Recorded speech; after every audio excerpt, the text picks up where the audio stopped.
And welcome back. I hope that you managed to get yourself some refreshments and things in the break and ready for our next session. Coming up next, we have Leila Porter. She is a live coder and a fellow MVP. I've seen her at a few conferences over the last year. She is absolutely amazing, and we have a wonderful session coming up. Leila, welcome. Hello, Stace. How are you? And hello, I'm everybody not, watching. I'm not doing too bad, thanks. How are you doing today? Yes, just ready to go. It's nice to come and do a session in the morning. And yeah, I'm really happy to be back at Build Stuff. I got some memories through on my phone today, and it was actually 3 years ago that I was last at Build Stuff. So it's lovely to be back. Wow. And well, I don't want to steal too much of your time, so I'm sure we can have a chat when you're done. So, Leila, take it away. Thank you. Well, everybody, so you're here to hear about TDD and the Terminator. Now, we're not going to watch the Terminator movies. We are going to go and have a little look at test-driven development, which is a passion of mine. Briefly about me, as Stace said, I am a MVP. I'm a GitHub star. I organize my local meetup, and I am also a developer advocate at VMware. And hang on, where's my clip? I moved something on my screen, so there we go. Okay, so you may be wondering why I'm talking about TDD and the Terminator. It's a little bit of an odd combination, I must admit. To explain this, I need to tell you a little bit of a story. I worked on an engineering team. I was there 2016, 2017, and it was a telecoms engineering company. And so we had millions and millions of minutes going through our systems every like day, minute. We had really high traffic, so really, intense high load system. And I worked on the web platform that enabled the carriers who run the telephone routes to look at their business, see how much money they were making off everyone making telephone calls. And it was there wasn't one test at all. And it was after one release, because we did releases, we didn't have any of that continuous delivery or any of that. Nothing. We had a team of testers, 6 of them, and we would do a release and we would hand that release over to them and they would do it. And it was after one such release that I was on 9 weeks of regression bug fixing that I thought, there must be a better way. We do all this release, and then all of a sudden we're fixing bugs for 9 weeks, and that was a little bit soul destroying. So I started to look into ways that I could remedy this, and I came across test-driven development. And we didn't have any tests there at all, so any sort of test would be good, but it was the idea behind test-driven, writing your tests first, that really resonated with the way I like to work. So I started to investigate this, and I was kind of like, oh, this is really hard to understand. I don't know how to start. And I watched videos, and I read blogs, and I watched Pluralsight, and it just looked like magic. These tests were going green. I was like, I still don't understand. How do people get to actually write tests first, and how does it work? So from that, I went and decided that I needed to write my own project to really understand it. And I'm a big fan of the Terminator movie, so I thought, well, I always understand things better with an analogy. I wrote a little TDD app of killer robots. That original app is still buried somewhere in my GitHub. I have refined it a little bit, and the one that we're going to look at today is a different one on my GitHub that's slightly more refined, but not too much. But let's have a closer look at why I liked TDD, and we're going to have a look at the successes of it. Now, acceptance criteria is quite a big one. If you have this, you have clearer requirements. I just need to move something out of my way. There we go. I've got this little camera everywhere. So when we have acceptance criteria, you have clear idea of what the product owner or the project manager wants from you. And if you don't have a clear idea, you won't be able to write tests. So this is a way for you to go back to the person who writes all your requirements and say, this isn't clear enough. I don't know what would meet your acceptance. So you're much clearer from the start. There's none of this ambiguity when you get halfway through your code and they're like, well, actually, that's not what I meant. So this is a really good aspect of it. The next thing is focus.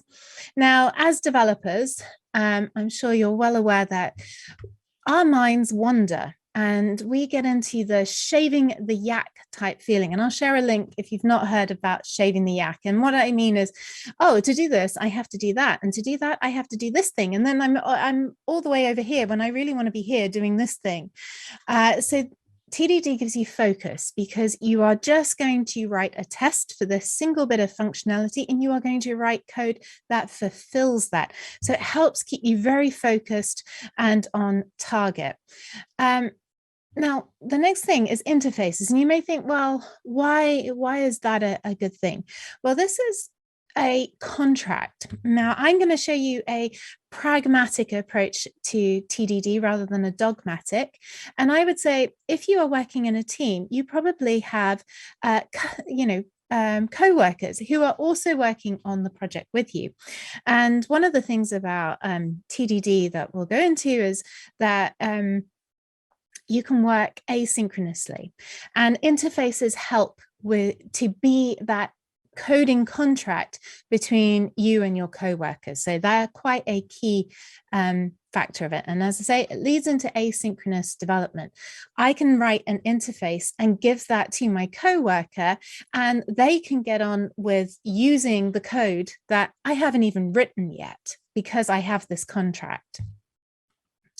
You get cleaner code. Now, because we're focused on writing just this single bit of functionality, we're not going and writing all this other bloatware.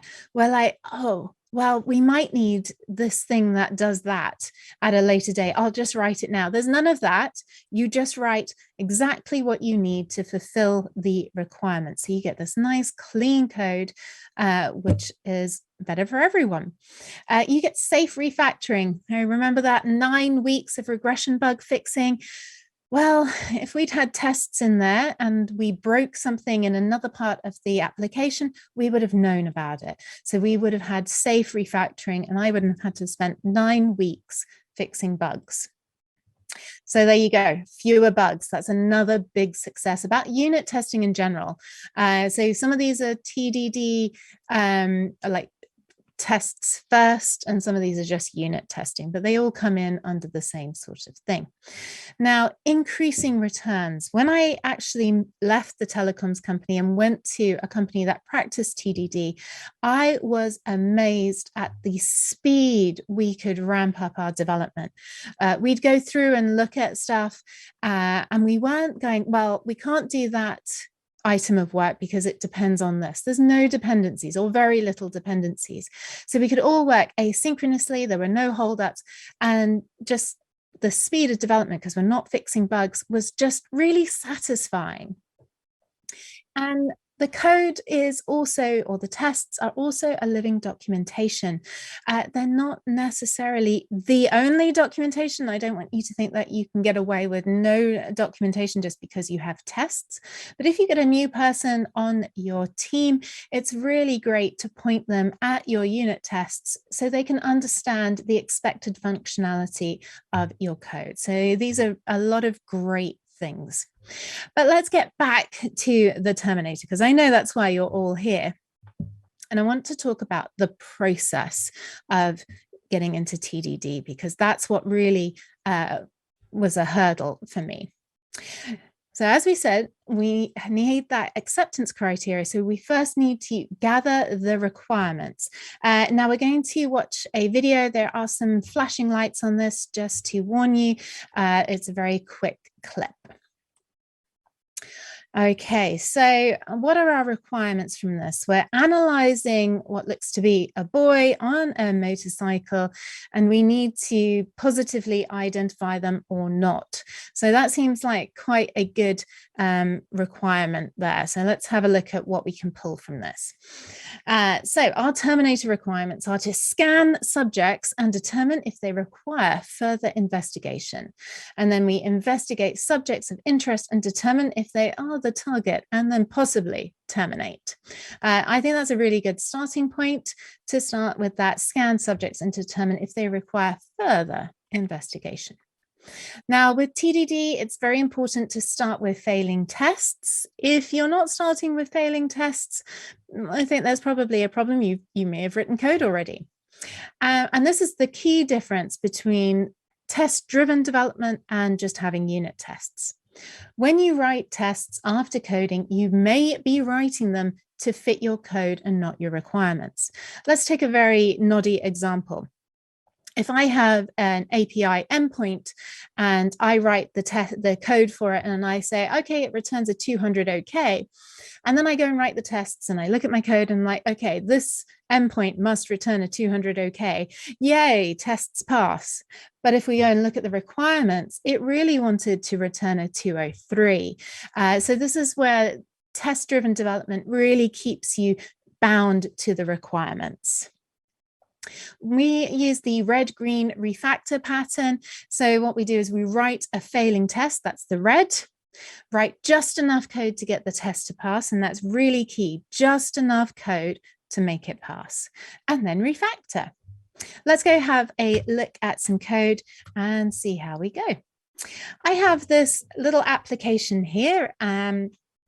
It is very basic Terminator application, and we're starting to write our killer robot.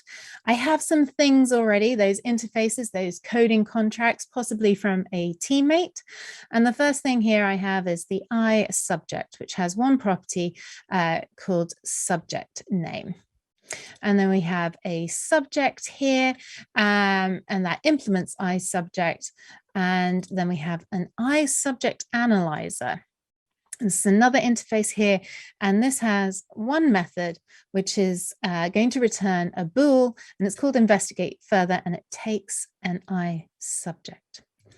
Now let's have a look at the tests. Now I happen to use NUnit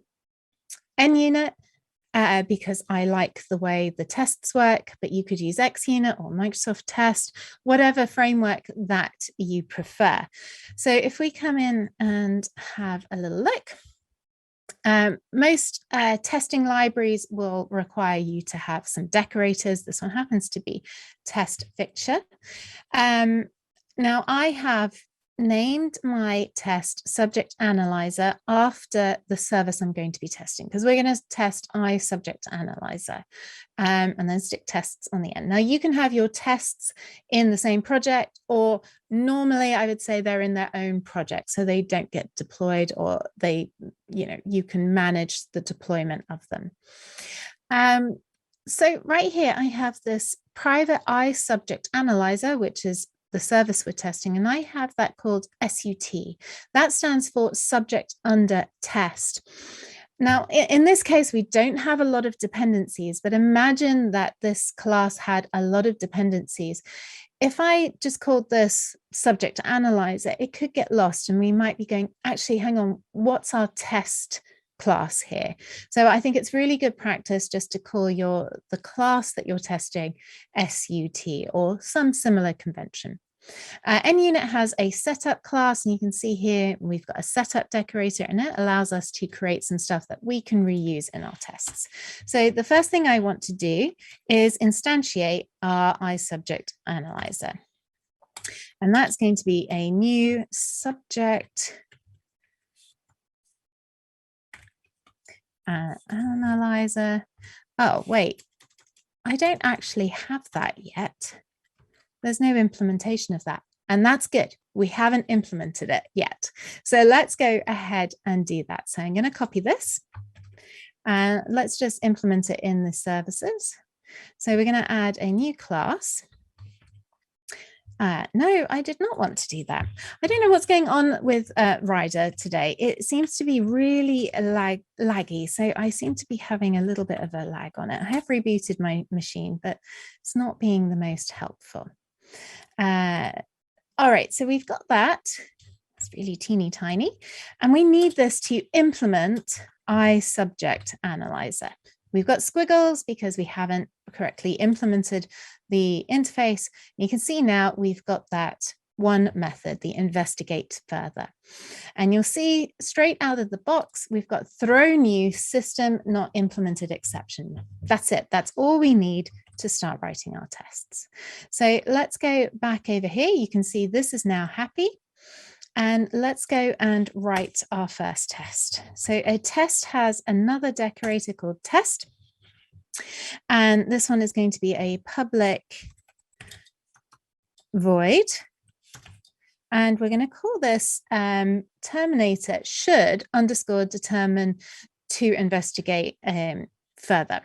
And I like to divide my names into 3 segments and divide them by underscore. They should always be very descriptive and readable by a general rule. Some people like to delimit each word by an underscore. How you do that is entirely up to you and your team. I think just keep it consistent. So if we have Terminator should, and then determine, we'll have that actually determine to investigate. Let's investigate a woman because we're thinking Sarah Connor. Let's go further. Okay, so we've got our first test. And when you do testing, you want to think about a couple of things: arrange, act, and assert. Those are the 3 stages that you want to think about. So let's have a look at the act first. And this is going to be var result is equal to subject under test because we've already instantiated it.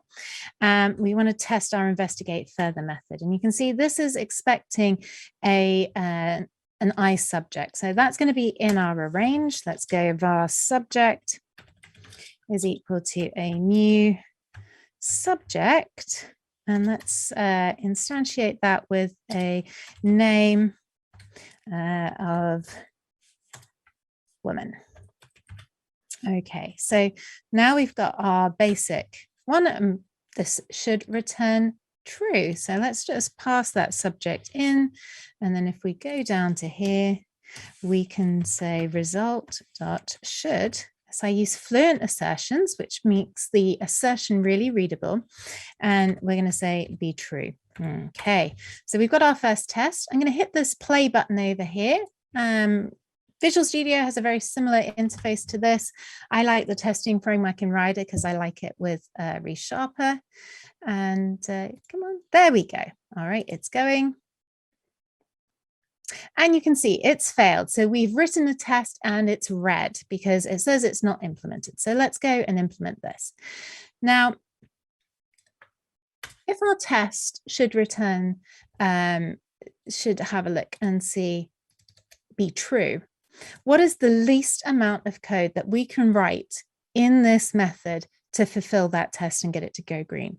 And this was the really big aha moment for me. This is it. This is it. Are you ready? Return true. That's it. That's all we need to know. And that was my aha moment. If I come back down here and I run all tests. So slow today. I don't know what's up with my Rider. And we have a green. Yay. Okay, let's go and write another test. Let's think about if we have a T1000. We're munging the movies together now, but if we see a T1000 Terminator, they're on the same side as us, so we're not going to go and investigate them further. So let's just write a new test. This one's going to be public void Terminator should determine not to investigate further. Okay, so we've got that one. And again, we're going to just arrange. Let me grab this one.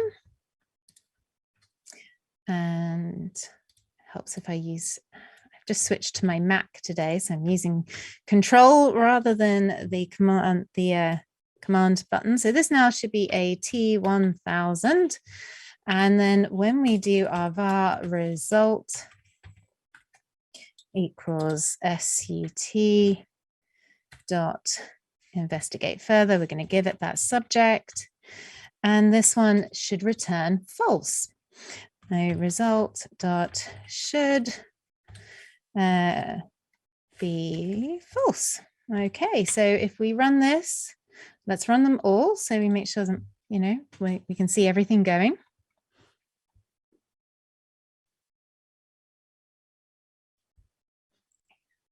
So going to go very slow. And it's not seen this one. Come on. There we go. That one's coming in now. And you can see it's failed because it expected result to be false, but found true. Now let's go back in here then. So if we go and go if subject dot subject name, let's do a to lower, is equal to woman. We're going to return true. And again, hit the right button, Layla. Otherwise, we're going to return false. Okay. Alrighty. What are you doing? I don't know what's going on with Ryder today. All right, so now we've got that. Let's run our tests. We can run them all. Because we've changed the code, it's good practice to run them all and make sure that you haven't broken anything. And you can see everything is green.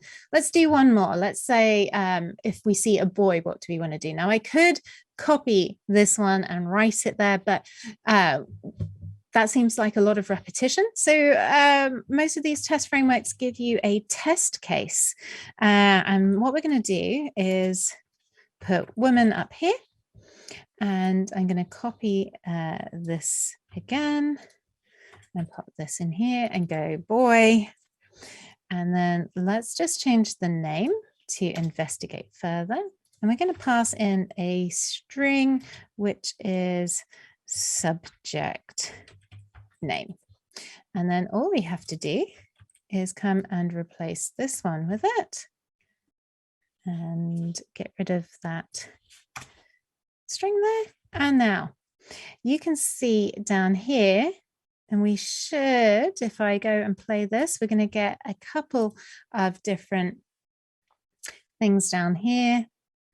If this goes, yeah, you can see now that we've got a couple of tests underneath the one test. So it breaks them out into individual tests, but we've only written one and that one's failed. So just to get that to pass, this is really lovely code, just one big if statement. Let's go boy, and let's run that again.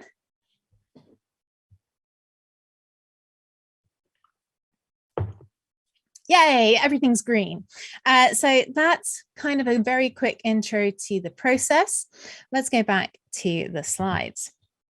Now, we've been doing that and you're happy, you're getting to grips with this, but now that PM comes to you and goes, we have a new feature and well, we need to refactor first, don't we?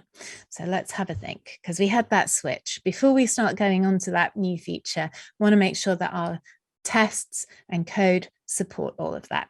So at the moment, we have this lovely big if statement. I've added a few other things in there. It's really not nice. Let's flip this over to a switch, just a basic switch. So we've got all of this. If it's a woman, girl, man, or boy, go and investigate. If it's a dog or a T1000, don't worry about it. I will just say, testing on strings is really not a good idea. So please, please, please don't build killer robots based on string comparison. Now, you can see over on the right-hand side, I've just added more test cases, and we still fulfill our test for determine not to investigate further. So they're all going, and here now we can do our requirement change. Okay, so let's have a look.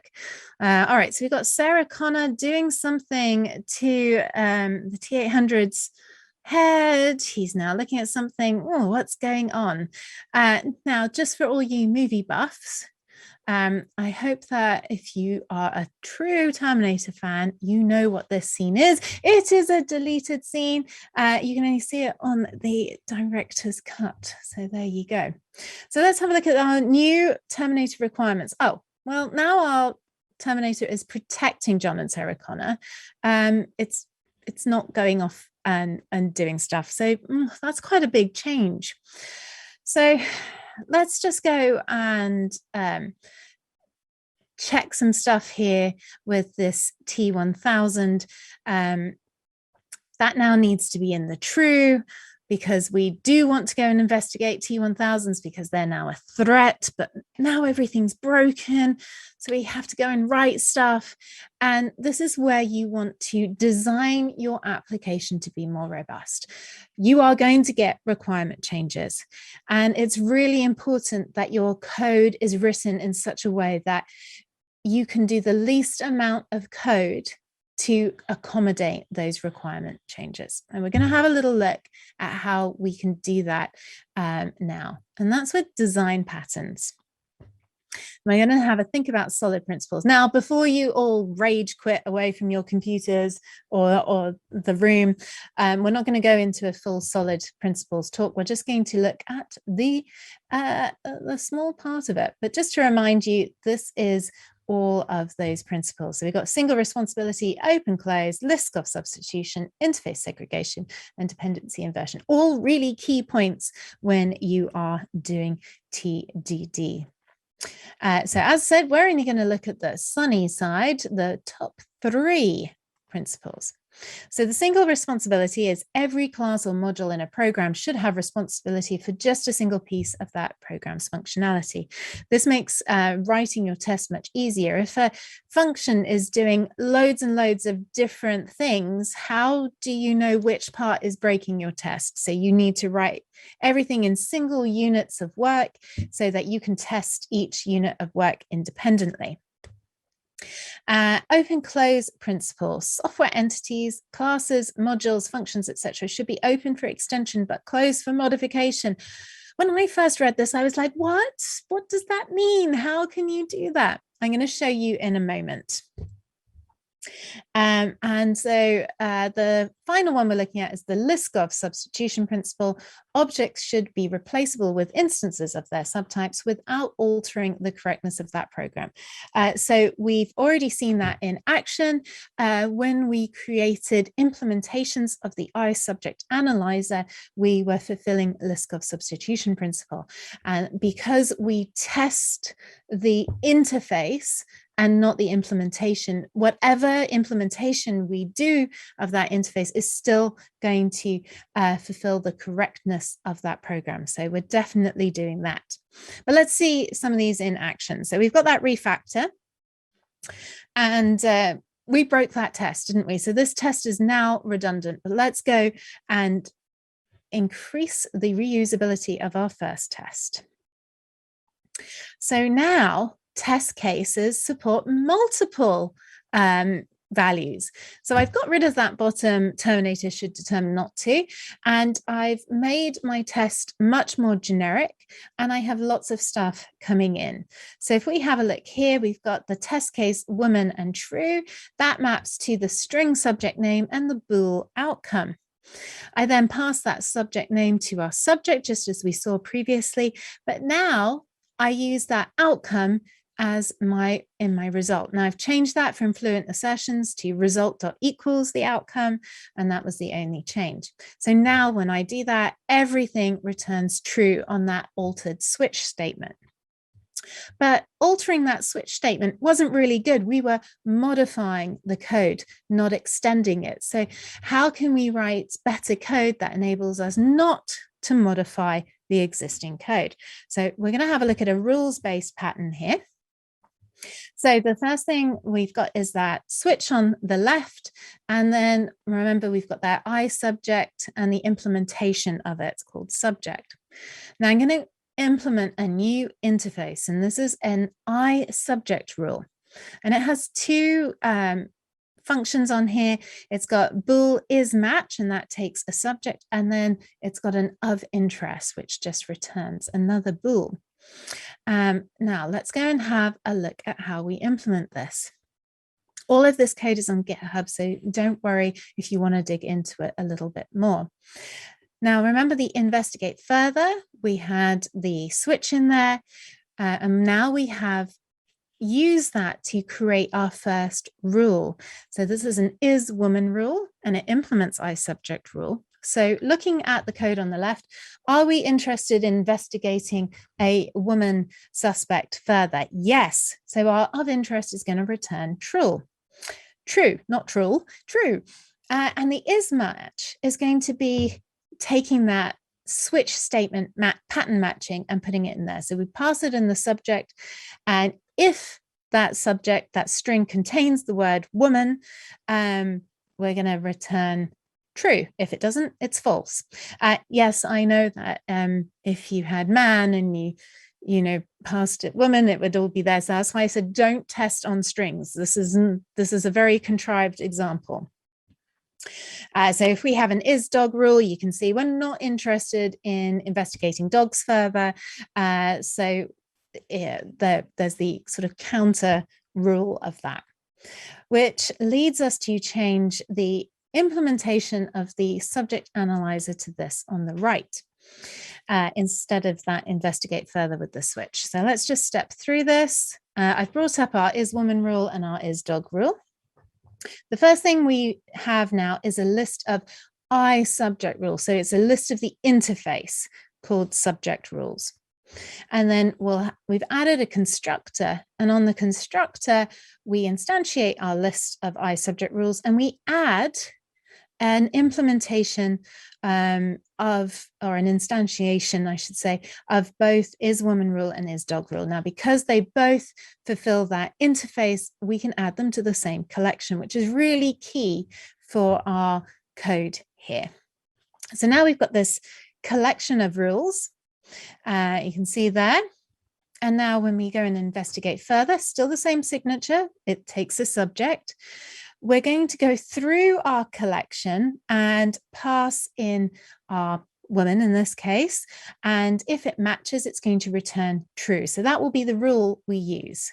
And then we call on the this next method, investigate rule, which takes that rule and calls the investigate further method, the of interest. So in this case, when we pass in a woman, that's the rule we go. And then when we call the of interest method, it returns true. So yes, it's of interest. Now, just a note, if you need to make a private method public in order to test it, then it's time to refactor. You probably want to extract that method into another interface. Remember, a class can implement many interfaces, and it's much better to break your interfaces into little bits. That's that interface segregation principle, rather than amend an existing interface, because now when you've changed your contract with your co-worker, and if you've done that, they're now going to have to go and go, oh well, I have to put an implementation of this interface in this new method that Layla's added, but I have no need for this. I don't need this method that's on my interface, so I'm just going to leave it as a not implemented exception. So when you start seeing those in there, that's not a good thing. It's considered a code smell, which is like, this isn't right. So this is where you want to take method 1 and method 2 out of that interface and make them into their own interface. So you have lots of interfaces building up on your class. And there you can see the interface segregation principle. Splits interfaces that are very large into smaller and more specific ones, so that implementations will only have to know about the methods that are of interest to them. So this is a really, really good practice.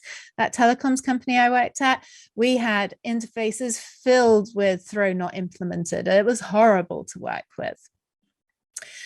So now when we run our tests with our newly refactored code, because we don't have to go and write tests because it all fulfills the same interface, everything comes back as successful. Everything's green. So we safely refactored.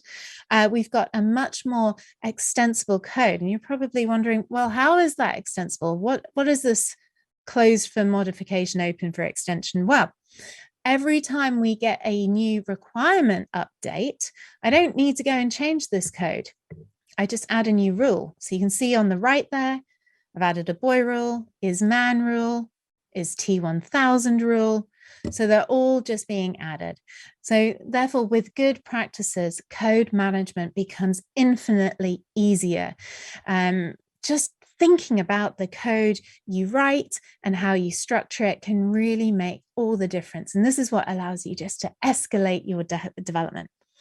Let's just have a look at where TDD fails. And this is specifically where you fail doing TDD. And everybody does this. And remember, we're looking at a pragmatic approach rather than dogmatic. So if you do any of these things, it's not a big deal. The first thing is just underestimating that learning curve. Test-driven development is a real change in the mindset of your development practice. So you just need to give yourself and your team the time. So you maybe want to do it in a quiet period. Confusing TDD with unit testing, they're not the same. If you're writing your tests first, that's not TDD. Thinking TDD is enough testing. You need user acceptance testing. You need a whole load of different testing your own work, penetration testing, all sorts. Don't just rely on sort of unit tests and TDD. Not starting with failing tests because, well, how can they fail how can they pass if there's no code? So that's just like oh, hang on, why is this passing? And then not refactoring enough. If you're having to make things public, remember, refactor them out, change interfaces, divvy them up, just keep tinkering. And then not actually doing TDD. If any of these things above, really, you're not doing TDD. Now, implementation within your organization, this can be quite difficult and it can be controversial and a significant culture change. You have to change lots of people's ideas around this because they can be really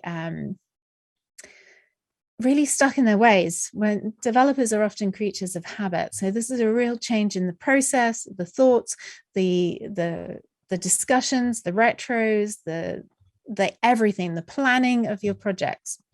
And this initial drop in productivity while you plan this and you take extra time to think about how you're going to write tests, it can be really disconcerting.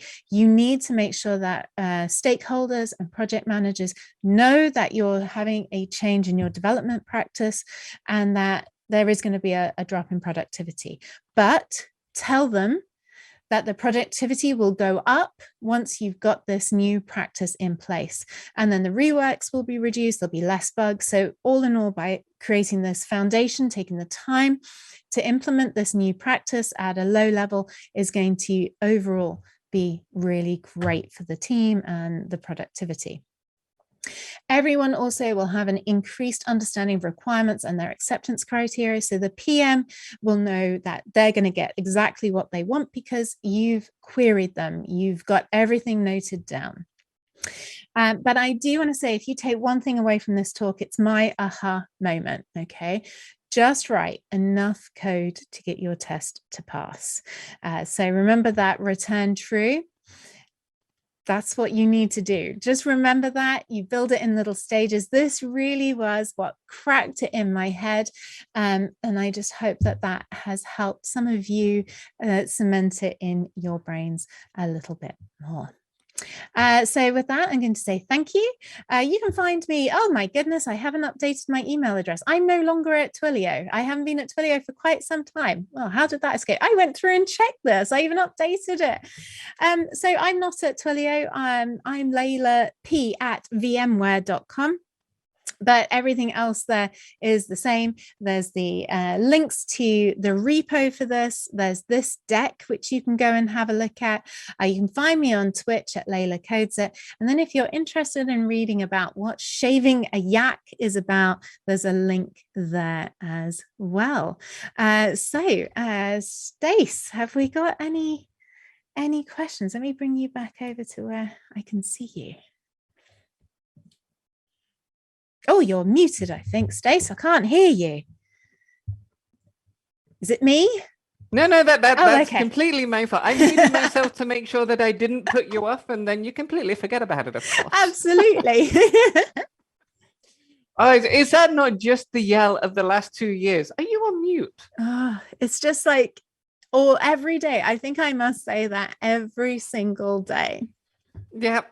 It's never mind. I made my first mistake of the day. That's always fun. Out the way now.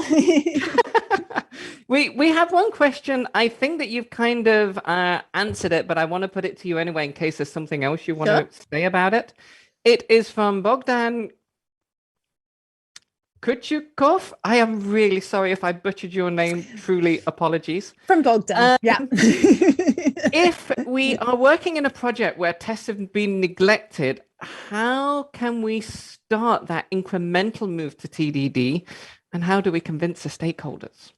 Right. So this is like a key question.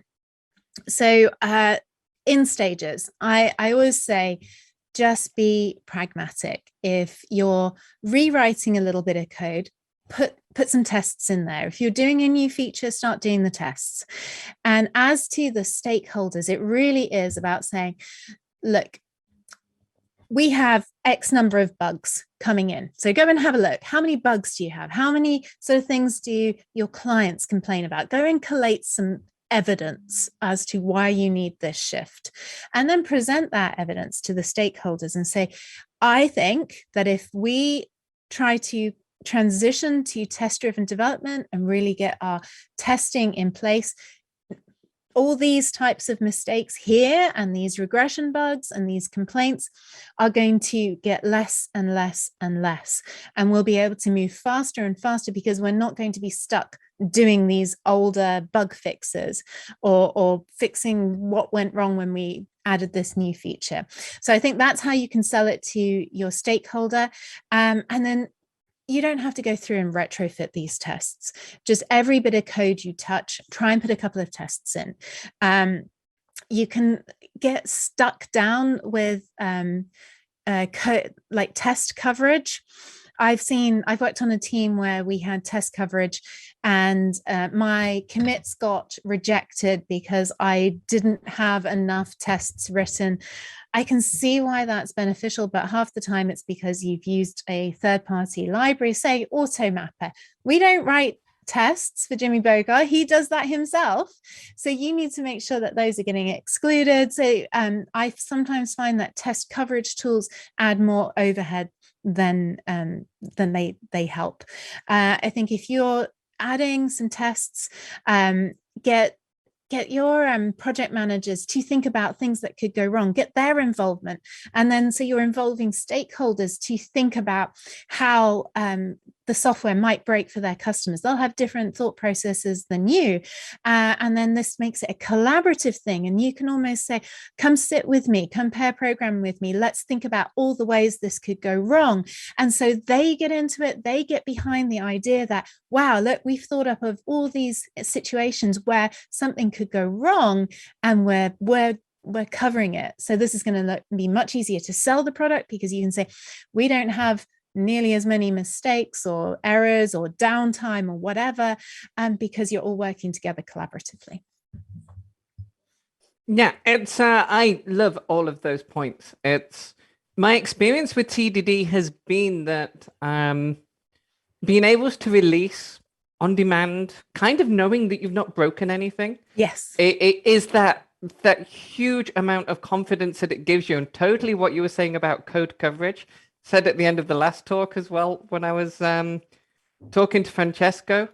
I have seen people that have 100% code coverage, everything's green, and I made fundamental changes and everything was still green. And I got very, very scared at that point. Yeah.